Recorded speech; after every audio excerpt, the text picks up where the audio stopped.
केव्हाबाई पांडुरंग फुलमंडे, राहणार थोरलीवाडी, तालुका अहमदपूर, जिल्हा लातूर. मला कोरोनाच्या अगोदर 3 झटके झाले. मला पण लातूरमध्ये सगळे दवाखाने केले, कुठंच गुण आले.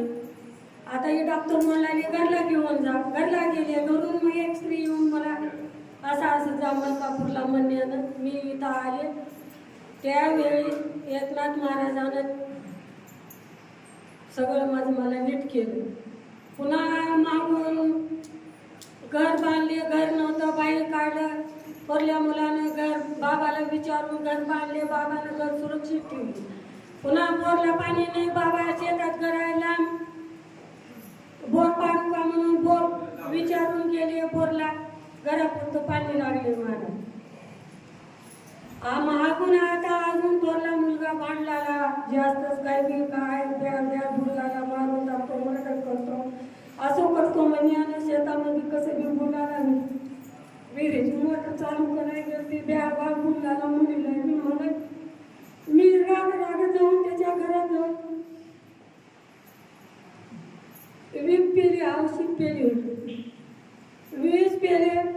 बाबा मला तुमच्याशिवाय कुणी नाही. श्री गुरुदेव दत्त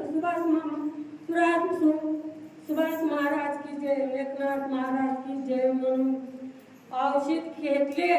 तितक्यात आला मुलगा. अजून 10 बाटल्या आणून देतो, पी पी पी म्हणला. पुन्हा बायको आली घरात. बायको नाही म्हणली चला बाई. 2 जण गाडीवर कुठे गेले काय नाही. झोपली मी तिथं. झोपल्यावर पुन्हा अजून ताण आला. अजून बाबाचं नाव घेऊन 3 वेळेस औषध पेली मी. बाबाचं नाव पेटाळाचं औषध पोटात गेलं की मला बाबानं एकनाथ महाराजांनी मला साखरेचा पेढा टाकली माझ्या पोटात. मला काही झालं नाही बा. अहमदपूरमध्ये नेले. कोण उचलून नेले की कोण नाही की मला काही पत्ता नाही. मग पुन्हा इथं कोणी येणार काही होईना. बाईनं जास्त घेतल्या. बाईला बीपी आहे म्हणून लातूरला वाटला.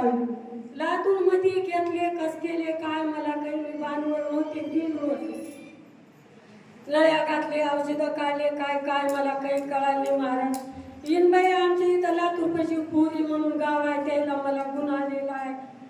महाराजाला फोन केल्या म्हणा असं आमची इनबाई असं तुमचे शिष्य जायचं तिथं येत्या. महाराजनं म्हणले म्हणून वाटला. आता मला आजवर मला चलता आलं नाही, माय बोलता आलं नाही. मला अशक्तपणा असल्यानं फक्त 1.5 महिना झाला. आता नका चला येऊ लागलं, मला बोला येऊ लागलं. जावं महाराजाकडून भेट घेऊ म्हणून आज गुरुवारी इथं आले. मला महाराजाने एवढे 3 वेळा जरी केले तेव्हा बीपीतून वाचविले. आता एवढ्या वीकमधून जर वाचविले तर त्याचे किती मी आभार म्हणून मला म्हणजे माय बाप मला केलं. म्हणजे एकनाथ महाराजांनी मला तेवढं